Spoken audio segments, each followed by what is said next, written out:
in prayer, but will also financially get behind it, because from the angle I'm trying to describe, he really is the only game in town. And we desperately need it in these last days. Can I get an amen to that? Spiritual values, moral issues, government, economy, education, work, responsibility. What we think about these depends on our worldview. Now, VCY America presents Worldview Radio with Brannon Howse. And welcome to the broadcast on this June 17th, 2025. Joining me today is going to be Anni Cyrus, born and raised in Iran, and our reporter on the ground in Israel, Aaron Lavarco. It is very fluid moving here, the information, and it is getting hard to nail down because some people say one thing and then they turn around and say another. So it's getting very confusing, my folks, and the MAGA coalition seems to be now split right down the middle. And maybe that's what the deep state and the military-industrial complex wanted all along. Get America involved in a war in the Middle East and split the MAGA movement even before the 6th-month anniversary of President Trump's second term. And what will that do to the rest of his agenda? And now, of course, we have reports that America may be indeed getting more involved as ships and planes and refueling aircraft are being moved into the region. We also have threats against the Strait of Hormuz, which could mean quite a bit for energy prices. We'll get to that. And who is really running Iran right now? A lot of their leaders, they're dead. And the quote, supreme leader, end quote, Khamenei apparently is hiding in a bunker that Annie reported last night is very vulnerable. She said that's a very vulnerable location to be in.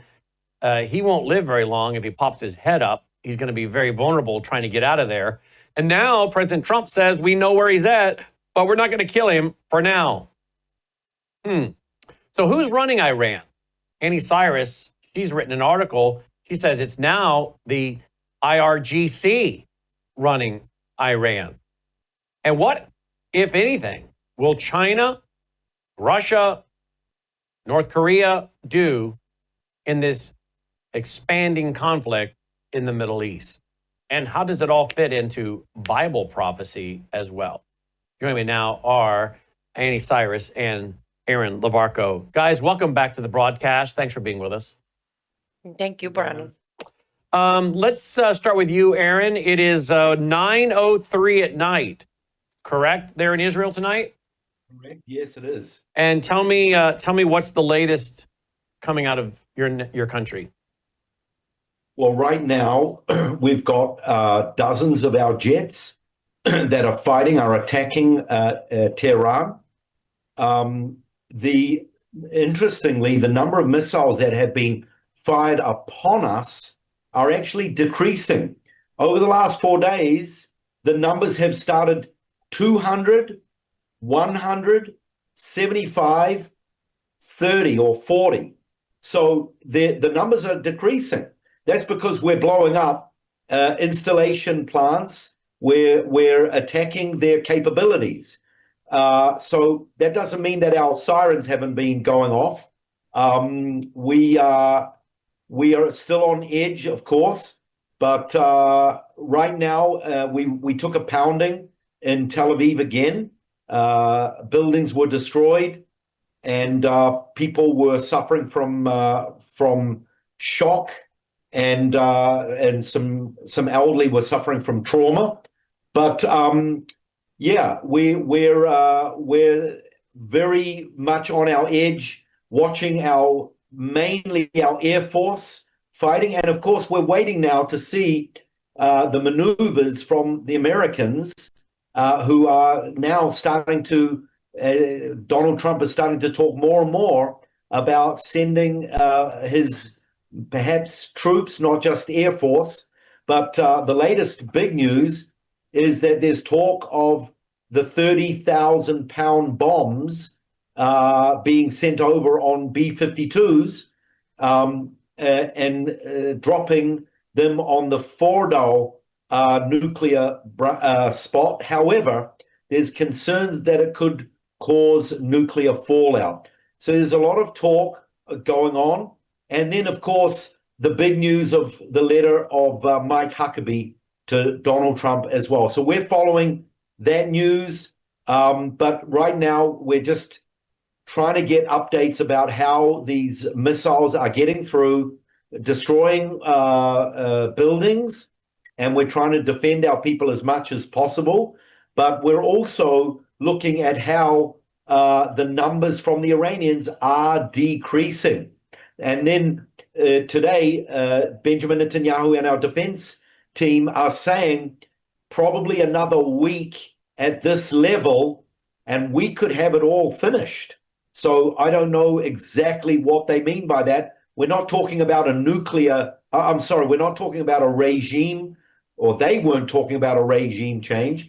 They were talking about cutting off the main sources of the Iranian regime's power. Well, let's hold right there for a second. We have the ambassador of Israel to the United States saying, if you thought the pager attack was a big deal, that is going to pair in comparison. It's going to be very small in comparison to what's coming Thursday or Friday. Listen to what he had to say. A number of surprises. When the dust settles, you're going to see some surprises on Thursday night and Friday that will make the beeper operation almost seem simple. Almost seems simple. Any hint as to what that is, Aaron?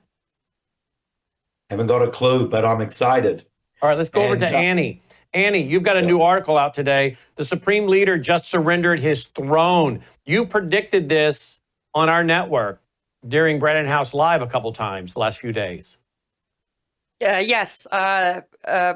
So it has been announced, not by the regime, but Iran International is my main source, but a Supreme Leader decided to give majority of his power to IRGC's Supreme Council.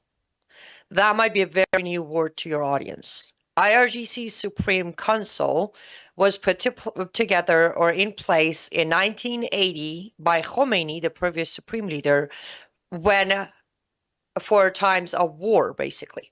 So if the Supreme Leader decides to hand over power, he has the right to do that, which he just did. Technically, it's the military coup, but volunteered by the Supreme Leader.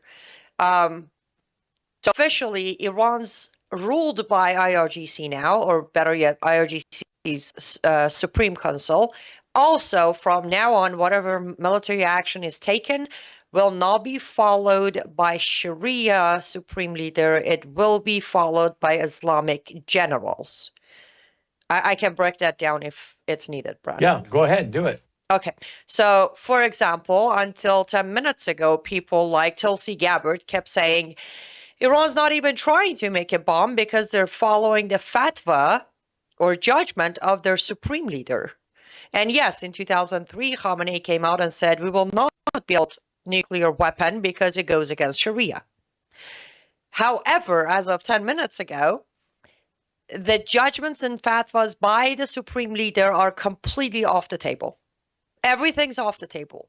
Now it's Islamic commanders following every step by Sharia put in place by Muhammad. Behead him, slaughter him, kill him, take him captive, whatever is in Sharia book is now on play, as far as the military and governance of Iran applies. So, Donald Trump has now basically thrown his DNI under the bus, Director of National Intelligence, Tulsi Gabbard. He said, I don't really care what she's saying when it comes to the fact that Iran doesn't have a nuclear weapon yet. I think they do. So did Dr. Peter Vincent-Pry and many, many others. I think even the former CIA director, James Woolsey, believed that as well, according to Pry. But President Trump kind of threw her under the bus last night on Air Force One, did he not? Yes, he did. He definitely did. But I'm not a Tulsi Gabbard fan. I have never been. I from day one, I said she's going to turn against us. And But however, as far as throwing her under the bus, this is not a new move by President Trump. He tends to do that when things start to work against him. Mm-hmm. And since you said President Trump, I just want to mention something. I have not had the chance to even post this yet, but I want to tell my fellow Americans as much, we love our country, no question about it. And as Brannon said, we give grace to President Trump when he does something right or when he does something good. But please don't fall for the whole copying code by code of Netanyahu today. We know where Khamenei is, but we're not targeting him today. He's an easy target. These are word by word what Netanyahu has been saying for the last 3 days. So cheer him when he's doing something right. But I've seen online people are like, look, he's calling for Khamenei's decent. He's not. He's literally copying whatever was said by Bibi Netanyahu for the last 3 days. As soon as he comes out, is made. Fox News had the headline. Let me get actually took a picture of it as I went through the room and saw the TV was on. And the headline by Fox was, Trump, we have complete and total control of the skies over Iran. What do you mean? Exact sentence Netanyahu said 2 days ago. What do you mean we? I didn't realize we were involved in anything. I thought we were not involved. I mean, we have been told so many different things by this administration that if this were another administration, the loudmouths on social media would be screaming and hollering. But no, they're not, because they're more committed to their clickbait and MAGA movement than they are putting out good information. But they would be screaming and hollering any other administration where you're into now day 5 and the president has still not addressed the nation. But Bill O'Reilly is texting with him, and Bill O'Reilly is spilling the evidence of those talks. But the president of the United States has not addressed the American people, but has time to text with Bill O'Reilly. That is insulting to the 77 million people that voted for him, and frankly, those that didn't vote for him that are taxpayers. Exactly, and if I could add, Brannon, I feel like huge part of nothing being said is in America, the mindset is quote unquote the bigger picture. A majority of Americans are just focusing on, are we going to go to war or not? There is way more factors involved than are we going to go to war or not. The after effect, the behavior of the leader that we call leader today, all of that needs to be analyzed. We can't just brush over Trump because his name is Trump. Again, I'll name names. If this was Obama, right now, right from the right side, conservatives, he would be named every name in the book if he treated the country the way Trump has treated the country. By what? By not talking to us? By flip-flopping? By being contradictory in his social truth statements, or what? Flip-flopping. Mainly by flip-flopping. You know how quickly they would label Obama for flip-flopping? That he's part of the regime, he's getting funded, the Qatar money is behind him, all of that would roll right in. But because this is Donald Trump, we focus only on, are we going to war or not?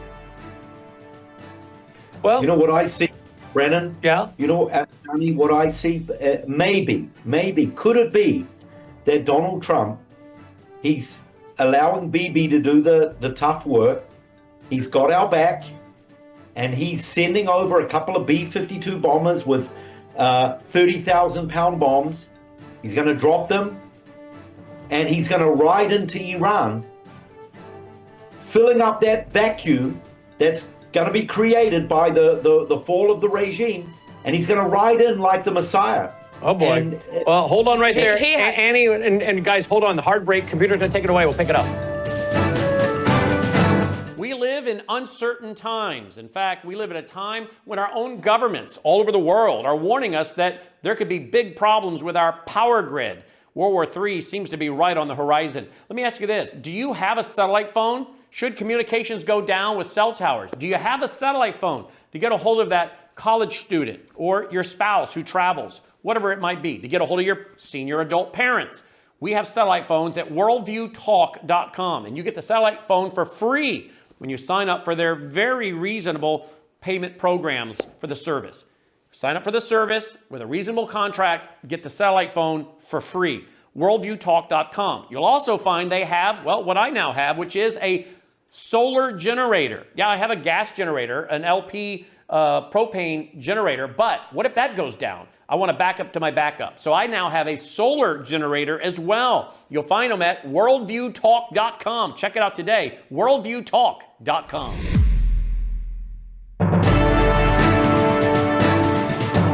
Welcome back. Glad you are with us. Worldview Radio, our website, worldviewradio.com. Worldviewradio.com. We're joined by Aaron Levarco, our reporter on the ground in Israel. We send him regular love offerings so he can be with us all hours of the day and night. If you appreciate that, we appreciate your support.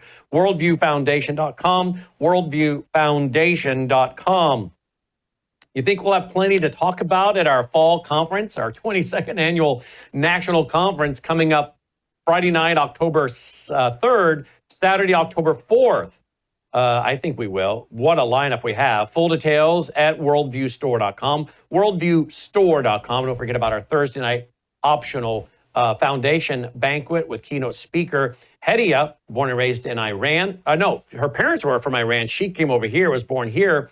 But her family has known the prince for a long time. Pictures of him in their home we showed on TV the other night. She worked in the State Department. She even let out to us the other night that she actually traveled and met with Gaddafi. I'm like, she's got so many stories she hasn't told us. She's got some fascinating stories having worked in the intelligence arena. She's a former Muslim, became a Christian, goes to Jack Hibbs Church, and she'll be with us on that Thursday night, October 2nd, if you'd like to join us for that banquet. All the details are at worldviewstore.com. Joining me now again is Aaron Levarco and Anni Cyrus of liveuptofreedom.substack.com, liveuptofreedom.substack.com.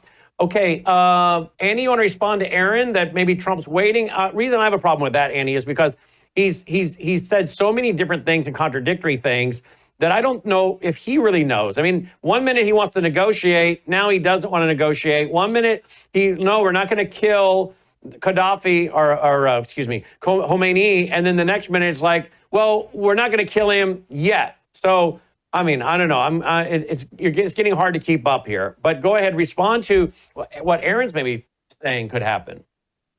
So I agree with the ending part of what Aaron said, that he's gonna try to write in there as the Messiah. However, the flip-flop is exhausting. By the way, for your audience, so stay tuned. This afternoon, I will be releasing another 7-minute, not a documentary, but expose in full English subtitle about exactly where Trump is standing with Iran today. Now flip-flop has gone from, I don't want a deal, I want, I think he said unconditional surrender. He actually put that out in one tweet. Unconditional surrender, all in one word. And that tells me, that's why I agree with the ending statement that Aaron made. Now he realizes, wait, this war is over already. It's over. I need to keep face. I need to stay the hero, because he knows for a long time he was Iranian people's hero. He knows that. He knows his pictures were being shown in Iran and notes of "come save us, make Iran great again." He knows he's losing that. So the narrative is, first of all, he comes out and repeat everything Netanyahu has said in the last 3 days, claim credit that he's saying it now, including, I mean, I think the only person who didn't know where Khamenei is before Trump's statement was probably, I don't know, some hippie in the middle of Italy getting drunk. So where he's at right now, you told us last night, is in a bad spot. Why is he in a bad spot where he's hiding? Well, help me with the English word, geography, location of where he's at. 12 minutes away from that very location yesterday, Israeli military shot down, what was that thing that transfers the missiles? You told me last night. I forgot the English name. Oh, the launcher, the missile launchers. They shot down missile launchers 12 minutes away from his bunker. The moment he comes out of that bunker, no matter how they coordinate the bunker to the next location, which would have to be one of the safe borders. Safe borders might possibly be maybe Turkey. I don't know, but okay, even Turkey safe. Within 45 minutes from the bunker to the safe area Israel has clear air space, not Trump. Israel, for the record, we have no control over the sky of Iran. The IDF does. So within that 45 minutes, he's out. They're going to take him out. He has, in any direction from his bunker, any direction from Lavizan, there is a 45-minute complete clear sky that Israeli military has proven to keep targeting. That's why it's a very there is no way they can get him out of there. And with what happened now, last night I claimed, or I said, they did this, they put him there to force his hand to give power to IRGC. And guess what happened this morning? He gave power to IRGC. They buried him. What are your thoughts here, Aaron? You know what I'm thinking of? I'm thinking of Assad when his days were up and numbered. Do you remember what happened the moment that Assad's regime fell? Israel came in and blew up all the military sites, the airports, the runways. Not long after that, Assad ends up in Moscow, in Russia. And the word out on the street is that Israel allowed Assad to flee on the condition that Assad would give them information about where all the ammunition and sites and runways and airplanes, and that's how Israel were able to do that. And I don't know, I doubt if the Ayatollah would do that to his own people in Iran. Anni, what do you think? I doubt if that will happen, but Khamenei would give all information in a heartbeat, and if he didn't, both his son would have spilled their guts. Both of them. Really? Absolutely. Wow. Absolutely. And that's the thing. This was another news we broke on your show last night, Brannon, that his office members, like Chief of Staff and I'm sorry, I'm drawing a blank on the guy's name. Anyways, it is on my Substack for anybody who wants to get the full picture. But they're already on the phone with Russia, Aaron. Confirmed that they're on the phone with Russia. And that was my biggest confirmation. IRGC is about to take power. Because IRGC has no loyalty to Khamenei or Ahmadinejad or Pezeshkian. IRGC, Islamic Revolutionary Guard Corps. Khomeini put them together to defend and protect Islam across borders. They're not even loyal to, that's why they're not going to last long. Iranian people won't listen to them. They won't obey them in any shape or they know the loyalty of IRGC lies only and only with Islam. No person, no human, no borders, nothing. That's why they buried him to take control. They were getting frustrated from his soft responses. Interesting. So what does that mean? What does that mean for America, you think, Annie? If they're tired of his soft responses and they're feeling like, they're about to be toppled completely, do you think they activate any terror cells around the world or in the U.S.? Or what is your thoughts there? You read my mind. Yes. That's why on the article that on the Substack I put out, I said the West needs to wake up immediately. Things changed very dramatically from last night to today. If IRGC Supreme Council is in charge, now mind you, we know, Brannon, you have covered this over and over. IRGC is not only now in charge of Iran. They have been in charge of Hamas. They have been in charge of Houthis. They have been in charge of Hezbollah. They have been collaborating with Taliban. The big boss just became a biggest boss. They can issue jihad now. They don't need the supreme leader to stamp on it anymore because he just handed over the throne. So yes, things could be very different, not just for America, but for any country that is against Iran or against Islam versus the Islamic jihadists. And can I just tabletop exercise something for a minute? If it comes out that President Trump is throwing in not just offensively but offensively with Israel, and IRGC is in charge, and they start awakening terror cells around the world, and if they do so here in the U.S., and now we have our own October 7th in America. President Trump's popularity in his own party will plummet like a rock.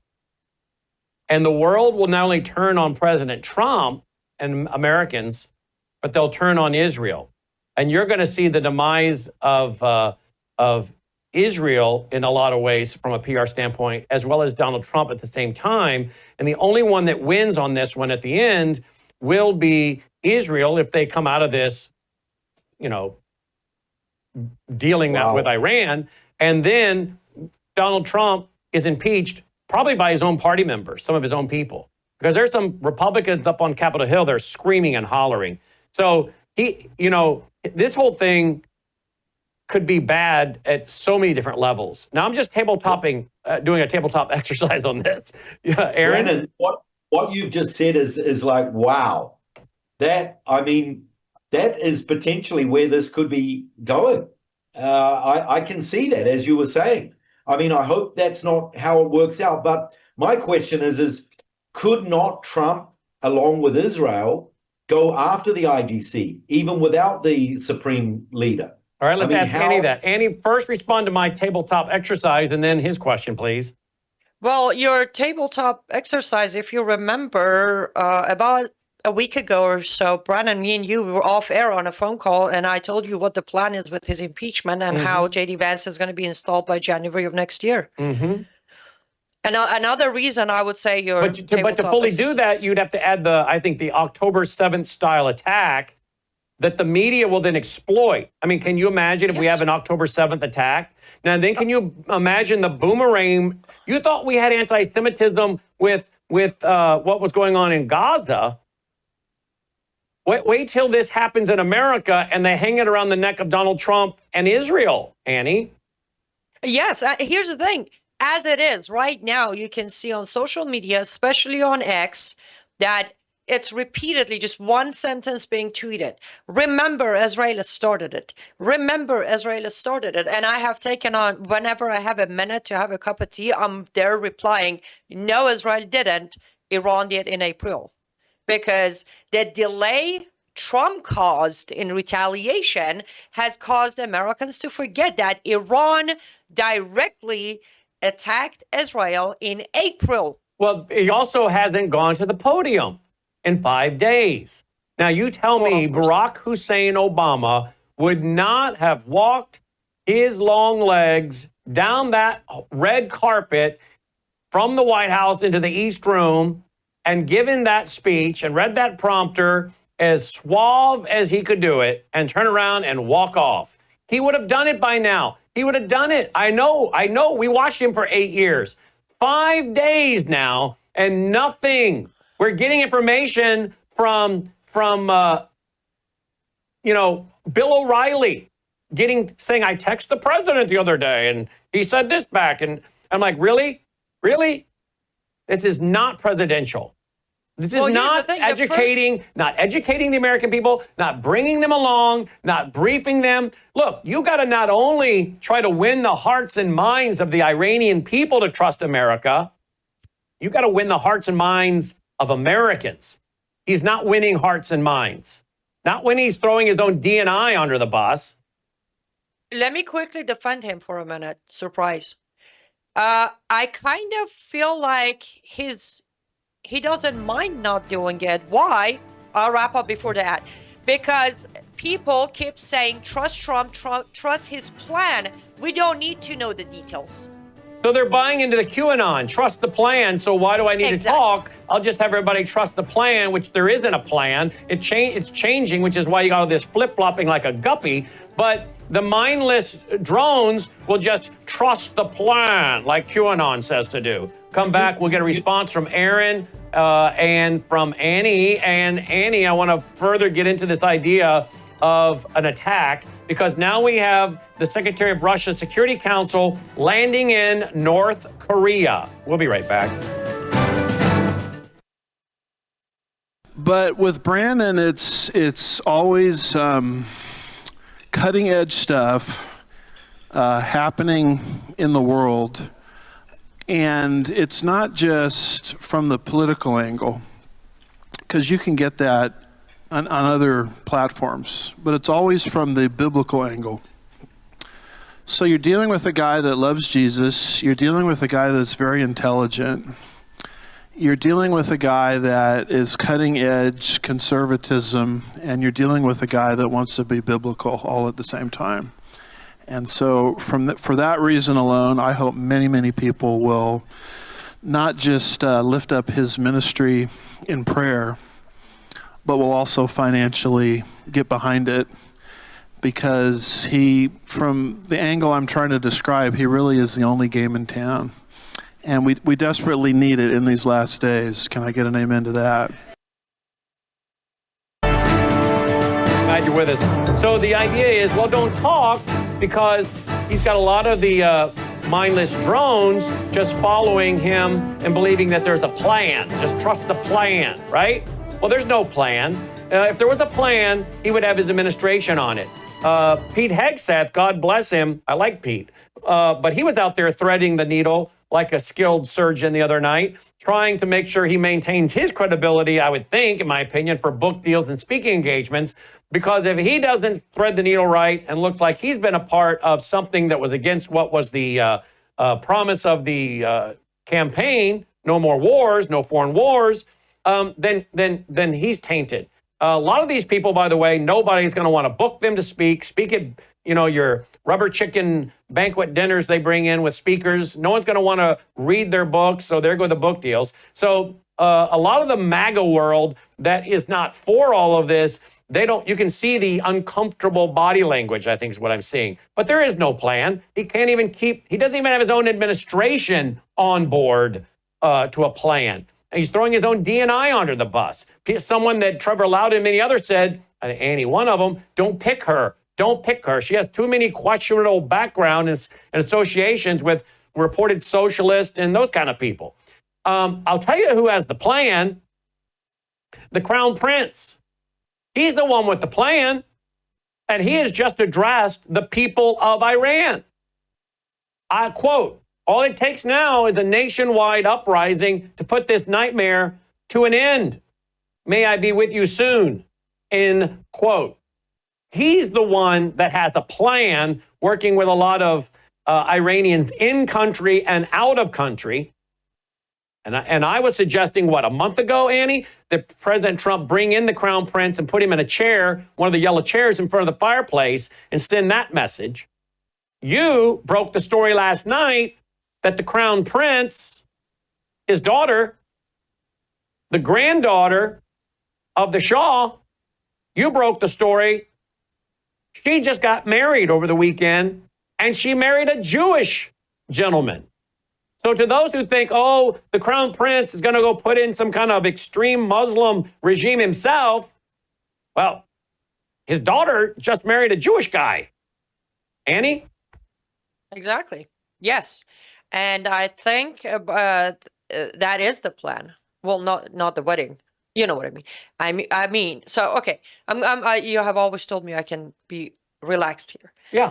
President Trump decides to completely ignore the existence of Prince Pahlavi from 20th of January until today. And I mean ignore, like he doesn't exist. We don't acknowledge his existence. Nothing. On the other hand, President Trump tries to tell Netanyahu to sit back, relax. Here's a copy of my book. Read it. Learn how to make a deal. I'm going to go make a deal. I don't think it is so out there and out of reach to think maybe Prince Pahlavi picked up the phone, called Netanyahu and say, hey, do you remember the time of life under my father ruling Iran? And Netanyahu's like, yeah, I know, there was no bloodshed and we were working together. And, you gave us oil, we gave you technology, we sent our people to teach your doctors how to be good doctors. Do you remember all of that? Let's make it happen. And by the way, everything I just said, I'm not being sarcastic. There's another Substack that came out last night that I gave a full history of Persia and Israel from Cyrus the Great to the time when Israel was able to reclaim its land until today. And this was the life between Jews and Iranians and the government of Israel and Iran during Pahlavi king. I guess one phone call would have made all this happen. You want proof that we're allies? Here's my son-in-law to be, Bradley Sherman, American Jewish businessman. You want to actually come to the wedding too? Because I'm not inviting Trump. Okay, level of sarcasm too much. Tone it down.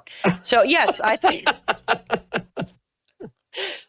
I think the plan of Prince Pahlavi is now openly, publicly talking about is exactly that. And going back to when I was responding to Aaron's guess, I was shaking my head, Aaron, when you were saying it, because Trump he could try, but he cannot walk into a free Iran claiming Messiah. He cannot. People of Iran have suffered so much. We see right through the smoke screen. We're not sheltered and spoiled like majority of Americans who just believe whatever is in front of us. No, we have suffered 46 years. Some of us in exile, some of us in having prison. We see right through who did what it took for our land to be freed again. And trust me, Trump is not on that list, regardless of what he says on his Truth Social. Aaron, did you know that the Crown Prince's son married his daughter married a Jewish man, Jewish American businessman? You're muted, Aaron. I think you're muted, Aaron. Wait a minute. I'm sorry. What? It was Logan. No, it's Logan. He fixed it. Sorry. Go ahead. No, I did not know that. No. But I would like to just respond to Anni. Look, you're from Iran. You know the situation far deeper than me. And I would agree with you by saying Trump's not going to march in. And however, I'm going to throw this in to the table. Mike Huckabee's letter to Donald Trump, to me, that was very significant.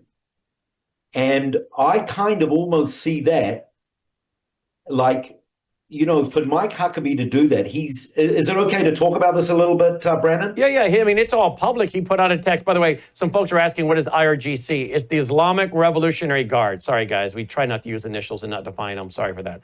IRGC is the Islamic Revolutionary Guard. That's the military. That's who's running Iran now. Annie's the one that's got a story on that at liveuptofreedom.substack.com. But yes, it's a very, very long, I have a hard time believing Donald Trump took the time to read that whole text. It was so long. But it was a very long text from Mike Huckabee, the ambassador to Israel from the U.S., basically saying, look, I'm your man. You sent me here. I'll keep the flag flying above our embassy. But God has chosen you, spared you the assassination attempts, to be here now, to do this. And you need to listen to how God directs you. That's what he said. Okay. So on that point, for me, it's almost like Huckabee is changing his lane from being the ambassador. It's almost like he's taking a role as a pastor or as a Paul to Timothy or someone. It's almost like he's giving Trump almost an anointing to go ahead and do something. And I don't know what that is. And I don't know the ramifications of Mike Huckabee's letter. Personally, I think it was very significant that he wrote that. And we all know, I think we may or may not agree that to some degree or another, Trump is a believer, but what kind of spirituality does he have? We know that when he was in the Middle East a month ago, we didn't really see much of a Christian spiritual man. We saw him as a president and as a businessman. Mike Huckabee has put the spotlight on his spiritual walk. He refers to the assassination plot. I'm really interested to see when Trump is going to respond to what Huckabee wrote. I don't take that lightly. I think it's very significant. Let's see and let's pray into that. That could, in Isaiah 45 verse 1, it says the Lord Almighty has chosen you, Cyrus. The Hebrew word chosen is Mashiach, which means the anointed one. And I don't like to use that term for Donald Trump, the anointed one.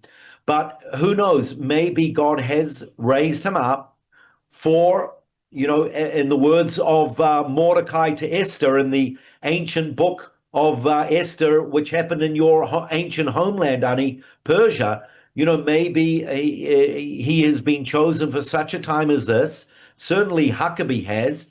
I'm intrigued. We've got millions of people praying for Trump, for Huckabee, Let's see, and let's pray into that. I don't know exactly how. We got breaking news. Netanyahu says, quote, "We are changing history. I said we would change the face of the Middle East, and we're doing it. We are eliminating the evil empire in Iran that threatens our existence in many parts of the world, a moment of pride for Israel," end quote. So you can see there clearly, Annie, Netanyahu has every intention of ending this regime. Yes, and actually, a little bit ago, I sent a short video to Logan that could be that's definitely following what you're saying, and then also answer Aaron's question from the earlier of the program, where he said, "Looks like the missiles coming our way is lesser and lesser." They hit, not just now, I sent a video probably half an hour ago, but they hit the biggest missile place where they keep their missiles. Israel just blew it up to pieces. No missiles left. Aaron, this is why they don't have missiles to send you, because your wonderful military just located where they're keeping their missiles and pretty much turned it into ashes. And on top of that, this is what a serious, committed goal looks like. Yeah, by the way, Anni and Brannon, our defense minister, Israel Katz, he said there are still 10 nuclear sites in Iran, and we are going after every one of them. 10 nuclear sites. Yes. Well, they technically damaged 2 out of the 10, fairly good enough for it to be pushed back 10 years of progress. Yeah. So there is 8 that still needs to be addressed. Yeah, and like I said earlier, there is concern, especially with the Fordow, I think you pronounce it, nuclear site, that by going after some of them, it may cause nuclear fallout. And this is a major concern for both Israel and the United States. Yeah, by the way, we got breaking news out of the State Department. Annie, you're going to love this. Here we go. This is out of the State Department. Here we go. I'm not going to characterize what President Trump says or tweets, for that matter. He doesn't need characterizing. He's one of the most transparent, one of the most clear individuals that we've known. I think that we can take his word for his word, but I'm not going to speculate on, in a larger sense, what that would mean. That is up to the president. He is the singular guiding hand about what will be occurring from this point forward, as he has been. Whoa, what? What?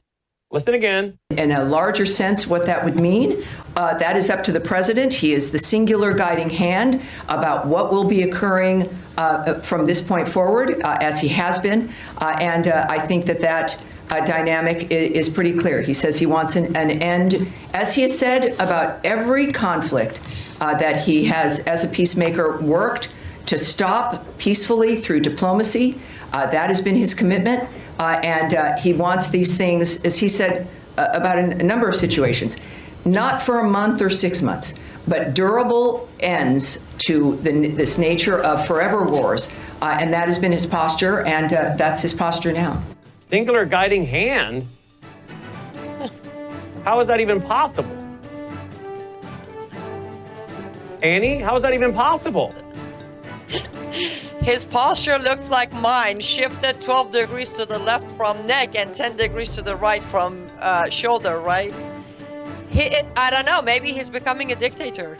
Is that what they just admitted to? Singular guiding hand. I mean, how can he do that in the Middle East? Aaron, we'll get to that more when we come back. Wow. Be sure to stay tuned for Crosstalk coming up at 2 p.m. Central Time right after this broadcast at bcy.org. I'll tell you one little quick story. We had a Worldview weekend client who lived in California, lost their house, very wealthy guy. He didn't use Bitcoin. He came over here, drove to Arizona, with $286,000 worth of his gold because he had no money and no house available. His bank was shut down because he couldn't have access to his bank account. Was this during the fire? Was this during the fires? During the fire. Didn't have his driver's license. He lost it. The state wouldn't give him a new license because he had no active mailing address. Real mess. So he came to Arizona to buy a house. He's moving everything over. He said, the only thing I got in my possession that I can get liquid with right now is my gold. I gave him a check for $286,000, and guess what? I didn't need his social, his driver's license. Sort of smiled, and I said, you know, I know you and Brannon talked about how this worked, but boy, this is great. I feel good.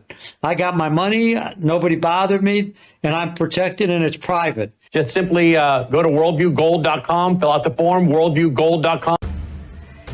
All right, welcome back. Glad you're with us. Worldview Radio website, worldviewradio.com. So, you know, let me just address something here, folks. We are not here to say what you want to hear, okay?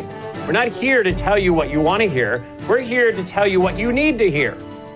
And I think most people in this audience, particularly those who have been listening for so many years, know that we're not bought and paid for. We're not bought for by USAID money. We're not bought for by special interest money. We're not bought and paid for by money from Israel. We are an independent organization. And we told you from the beginning, when President Trump does things we like, we will tell you what we like and why we like it. When we have a problem, we're going to tell you. President Trump is human. I am sorry for a few of you that are sending in emails to burst your bubble. He is not the Messiah. He is not perfect. Okay? He is human. He's going to make mistakes. The presidency, frankly, is too big for one person. That's how it's designed, on purpose, to be too big for one person, so that he can be overwhelmed, any president, and controlled. He's not even in full control. We all know he is not. That's why past presidents like Ronald Reagan and others have referred to the power elite. Okay? So if you can't handle the truth, then you got to look in your heart, because you're putting your faith and trust in a man. And you ought to be able to hear some criticisms about any politician and not be so offended, because that's not our job here. Our job here is not to make you feel good. It's to alert you. How many of us were deceived by George W. Bush? How many? There were no weapons of mass destruction. How many times have we been deceived by presidents, Republican and Democrat? So be very careful unless you like being deceived, like being played. Donald Trump's the one that used to read the poem about the snake, you know, which I always thought was really weird. Lindsey Graham is now saying, and claiming to speak, I guess, for all service members, quote, if you ask them, would you be willing to risk your life to stop the Ayatollah from having a nuclear weapon? All of them would say yes, end quote. Really, Annie? All service members are willing to die and spill blood for Iran. No, why would they? And by the way, my Red Alert app is going off one after the other, Aaron. Is yours? I know. Yes, it is. There's updates. Missiles are being fired on us up in the north, a little bit further north from where I am. I was expecting the sirens to go off, but they're not. So it's right up in the north. Haifa is the main city that's being attacked, and Haifa has a petroleum tank there. I know it's heavily guarded, but maybe that's what our enemies are trying to aim at. Annie, can you address this issue? Some of these people, they just have made Donald Trump into being, you know, someone that you can never question. You know, the same thing was with the Patriot Act under George W. I would have Kirby Anderson on and we would be saying why the Patriot Act is dangerous. People would be emailing, you're un-American. What are you, a communist? And now everybody sees what the Patriot Act is going to do and is doing. Spying on every asset of your life, everything you do, how you move. Even today in my Worldview report tonight, I'm talking about how the government is buying data reportedly from the airlines through the Patriot Act, apparently.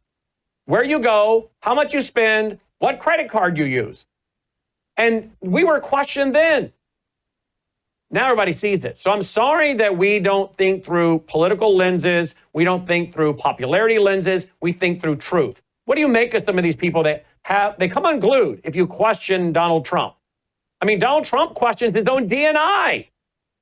Why can't he questioned Pence and most of the people around him he's questioned, but you can't question his policies? What is with that, Annie?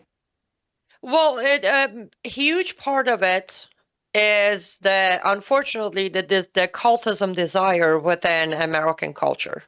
We need to belong. We need to be a member of a club. Otherwise, life has no meaning. And when MAGA started picking up, not as a movement, because yes, let's make America great again. Let's make every country great again, for that matter.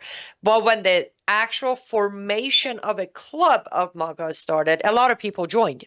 Because before that, for a long time, we didn't have a political club where, you know, the Lord and Savior would come and put mean tweets out and talk to the people. So the previous version of Trump at his first term was very delightful.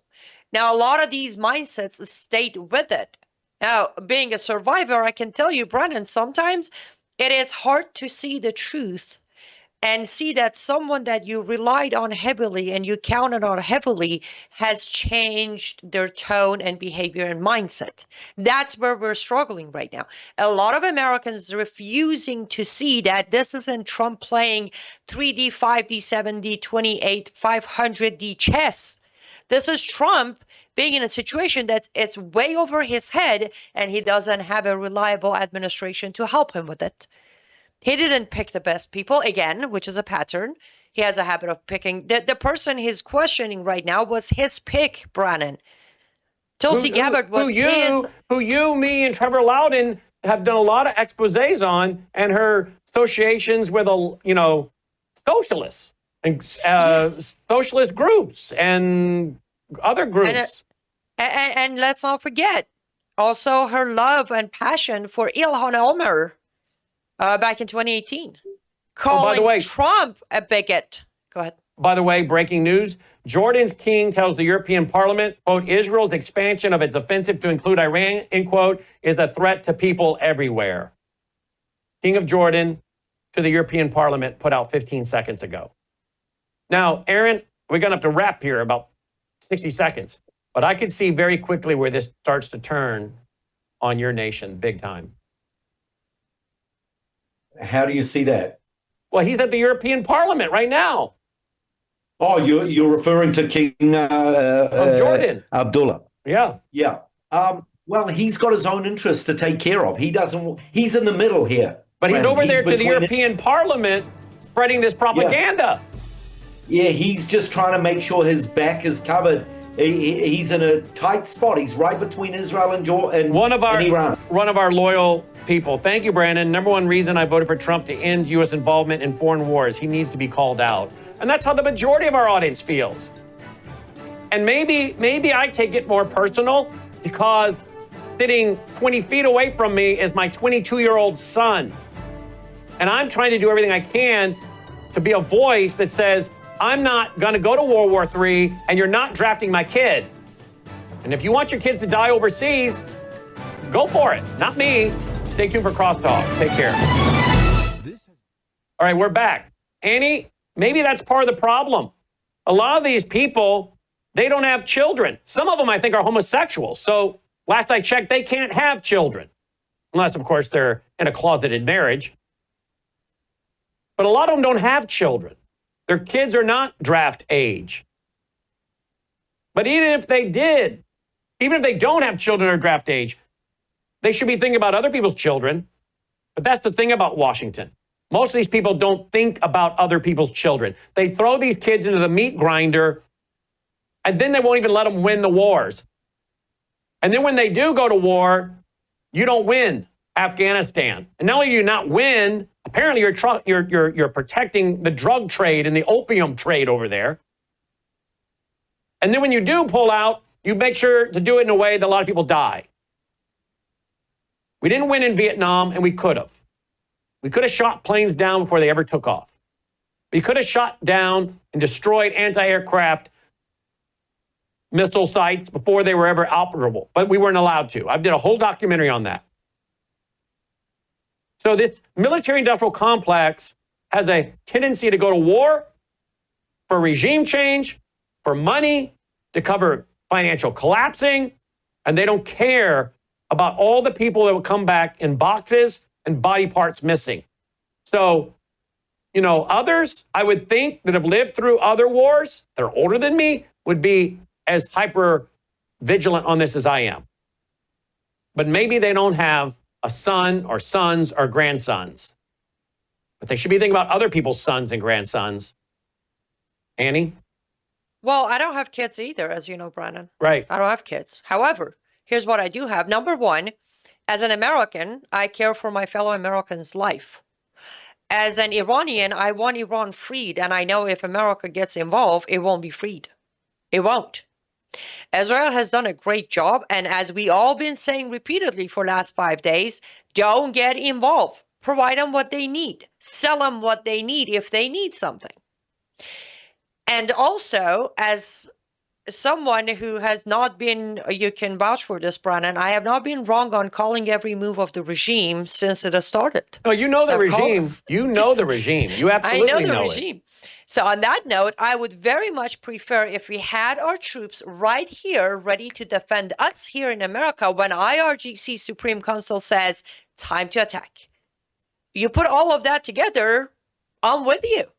There is no reason for us to send our troops over unless, as I said, this topple is over and Prince Pahlavi and his temporary government would reach out and say, hey, we just need a few soldiers to help us with nuke sites to be protected until he builds his new military, right? Because people need to keep in mind, rebuilding Iran by culture and mindset, it's no work at all because Iranians are already over it.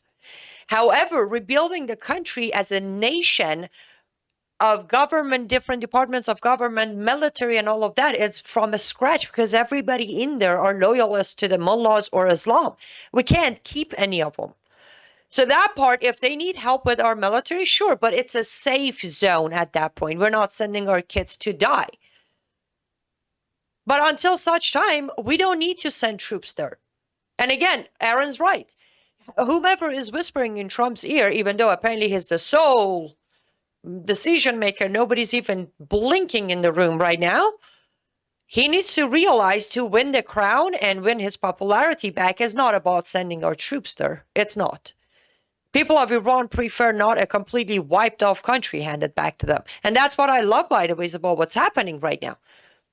Did Israel hit a couple of residential buildings? Yes, because they had no other choice. They're hiding in residential buildings, the head of IRGC and government. But other than that, he has targeted specific, precise locations. You look at videos coming out of Tehran, you see a lot of smoke, but you see that areas that are part of Tehran are untouched, completely untouched. What are we going to do? Go just like, but I've seen people commenting, turn Iran to a glass now. Why? Why do we have to be so dramatic, Brannon? Why is everything so dramatic about us? We got another communication from another listener. I believe, like every other president, the second term is all about legacy. Keep being honest, brother. Well, again, we're gonna support President Trump publicly when we agree with him, and when we don't, I'm going to say so. And we have to follow what is best for us, what is best for us as a nation. And we cannot go and spill our blood overseas and fight the terrorist over there, because we were told 25 years ago we have to fight them over there so we won't have to fight them here. Remember that, guys? We got to send our troops overseas to fight them over there so we don't have to fight them here. Well, guess what? They're here because the Obama administration flew them in, let them in. The Biden administration collapsed the border and let them in. The UN helped them get here. The Department of Homeland Security helped them get here through the Darien Gap, documented by Michael Yon and many, many others. Well, now they're here, and guess what? We're not fighting them, but now they want to fight them overseas so we can send our young, healthy young men overseas so we're all sitting here as sitting ducks? No, thank you. Talk to you tonight. Take care.